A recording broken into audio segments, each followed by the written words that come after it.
작년 여름 미국은 반도체법을 의회에서 통과시켜 520억 달러의 지원책을 마련했습니다. 이 법은 미국의 반도체 연구개발과 생산을 지원하기 위한 것인데요.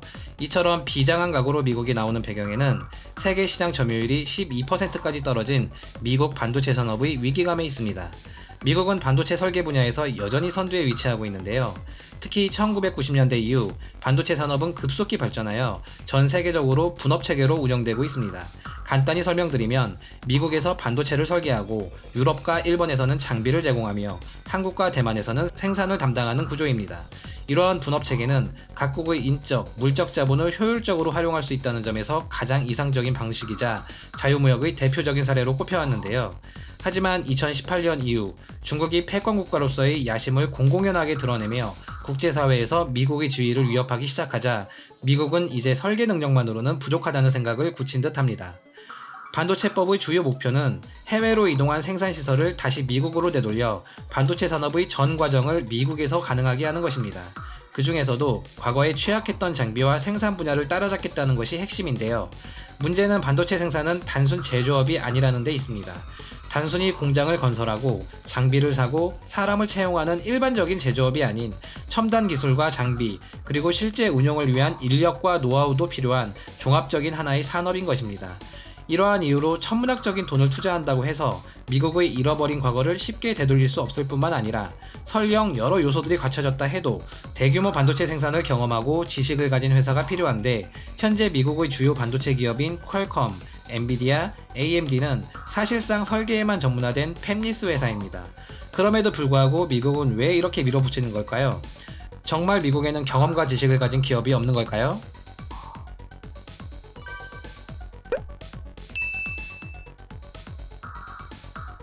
(2022년 9월) 인텔은 오하이오에 10년간 120조라는 엄청난 투자 계획을 발표했습니다. 또한 이날 착공식에는 바이든 대통령까지 참석, 모든 반도체를 미국에서 만들게 하겠다는 강한 포부를 밝혔는데요. 이처럼 예전 반도체 왕국을 되찾겠다는 강한 의지를 내비치고 있는 미국은 새로운 성장 동력은 물론 급성장하는 중국을 군사적 위협이 아닌 반도체라는 새로운 무기를 이용하여 중국을 컨트롤하려는 의도가 깊게 깔려 있습니다. 이런 미국의 야심찬 계획에 가장 적합하고 유일한 기업이 바로 인텔입니다. 사실 미국 반도체 산업이 지금과 같은 구조를 가지게 된 가장 큰 원인 중 하나는 인텔입니다. 1968년 로버트 노이스와 고든 무어가 창립했고 이후 앤드류 그로브가 합류하여 지금의 인텔을 만들었습니다. 세 사람 모두 반도체 업계에서는 그야말로 전설적인 인물들이었는데 이런 사실만 모아도 20세기 후반 인텔의 위상을 짐작할 수 있습니다. 인텔은 처음에는 메모리 반도체를 만들기 시작했으나 1970년대 이후에는 프로세서 반도체에 집중했습니다. 그 이유는 메모리 반도체는 저가의 노동력과 정부의 지원이 필수적인 분야인데 다름 아닌 일본이 바로 이 전략으로 치고 나왔기 때문입니다. 당시 도시바, 후지츠와 같은 일본 기업들은 일본 정부의 막강한 지원을 등에 업고 메모리 반도체 시장에 뛰어들었습니다. 특히 각종 정보원들을 대거 고용하여 미국 반도체 기업의 핵심 기밀 빼내기를 밥 먹듯이 했었습니다. 메모리 반도체의 가격은 점점 더 내려갔고 미국 반도체 기업들은 줄줄이 경영난에 직면했습니다. 결국 비메모리 분야로 사업을 다시 재편한 미국 기업들은 반도체 설계에만 집중, 생산은 파운드리 업체에 위탁하는 방식으로 구조를 개편했습니다. 하지만 그 중에서도 세계 최대 메모리 반도체 회사였던 인텔의 사업 철수는 가장 뼈아팠습니다. 1985년 인텔은 메모리 반도체 분야에서 거액의 영업 적자를 기록하자 당시 부사장이었던 그로브는 무어에게 달려갔습니다. 그들 자신이 메모리 칩의 아버지들이었지만 회사가 휘청일 지경에 이르자 결단을 내려야만 했던 것이었죠. 결국 인텔은 1985년 대규모 정리해고와 함께 메모리 반도체 사업에서의 철수를 선언합니다.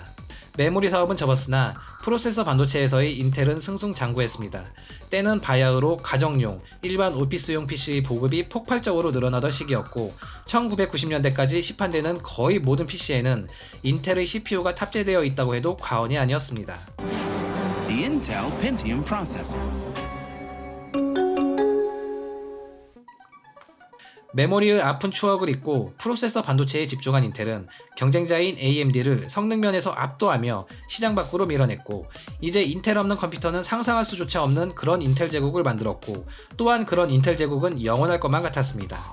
그러던 2007년 1월 지금의 인텔과 AMD의 희비를 가르는 결정적인 산업의 역사적 페이지가 시작됩니다. 바로 애플이 아이폰을 출시하면서 모바일 시장으로의 대전환을 맞이한 것입니다. 반도체 업계에서 인텔의 위치를 생각한다면 당연히 아이폰을 비롯한 스마트폰과 모바일 기기들에 사용되는 반도체 역시 인텔이어야 했습니다. 하지만 인텔은 당시 황금알을 낳는 거위인 PC용 CPU를 끝내버리지 못했고, 스마트폰과 모바일 디바이스 분야에서 세계 최대 기업이 된 애플은 인텔 대신 반도체 설계 전문 회사인 ARM, 파운드리 업체인 TSMC 등과 손잡고 반도체를 자체 개발하는 길을 선택했습니다. 인텔로서는 일생일대의 기회를 발로 걷어찬 셈이었죠. 또한 2020년 이후 인공지능이 눈부신 속도로 진화하며 고성능 메모리 반도체 수요가 폭증했지만 인텔은 이미 메모리 사업에서 철수한 지 오래였습니다. 영업이익과 회사의 생존을 최우선 순위로 하는 인텔만의 경영 방식은 공격적인 투자 대신 늘 안정적인 매출을 추구했고, 그 결과는 미국 반도체 업계의 잃어버린 20년의 시작점이 되고 만 것입니다. 반도체 제조의 모든 것을 국내로 되돌리겠다는 미국의 야심찬 계획에는 인텔의 역할이 필수적입니다. 하지만 현재 인텔의 상황은 그리 좋아 보이지 않습니다. 이미 모바일 시장이 PC를 상당 부분 대체하면서 PC용 CPU의 수요는 감소하고 있고, 경쟁사 AMD는 이미 시장 점유율을 35%까지 올려놓았습니다. 또한 주력 제품인 기업용 서버 역시 AI 열풍으로 인해 기존 고객들이 아예 칩을 직접 설계하겠다고 나서고 있는 판국입니다. 전문가들은 2023년 AMD의 매출은 전년 대비 6% 상승할 것으로 전망한 한편, 인텔의 매출은 무려 20% 감소할 것으로 예상하고 있습니다. 또한 대규모 투자와 신사업 진출이 필요한 이 시점에 하필이면 현금 흐름도 악화되어 예정된 배당금 지급액을 줄이기까지 해야 했습니다. 하지만 더 큰 문제는 한때 인텔의 자랑이었던 칩 생산 능력이 이미 경쟁사들 대비 많이 뒤떨어져 있다는 데에 있습니다. 2010년대 중반 차세대 반도체를 위한 EUV 노광 장비가 처음으로 도입될 때 인텔은 장비 수급에 큰 어려움을 겪었고, 이때의 기술 지체를 따라잡지 못한 것이 누적되어 지금은 경쟁사들의 칩보다 한 세대 이상 떨어지고 말았습니다.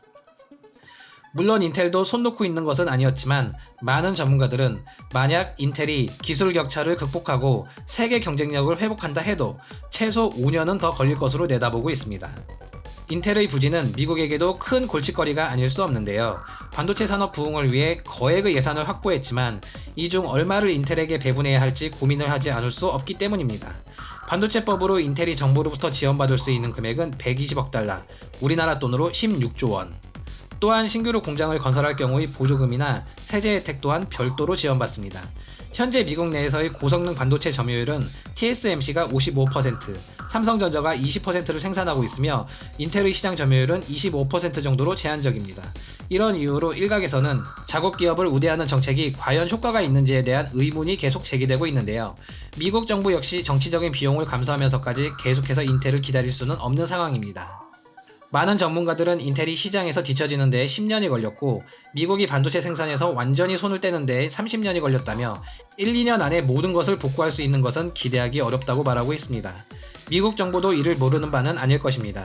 최근 미국 정부는 반도체의 국내 생산 능력을 강조하면서도 단순히 미국 기업이 모든 생산 공정을 독점하는 것이 아니라 세계 반도체 산업의 생태계를 미국 중심으로 재편하고 이를 위한 연구개발에 집중할 것을 언급하고 있습니다.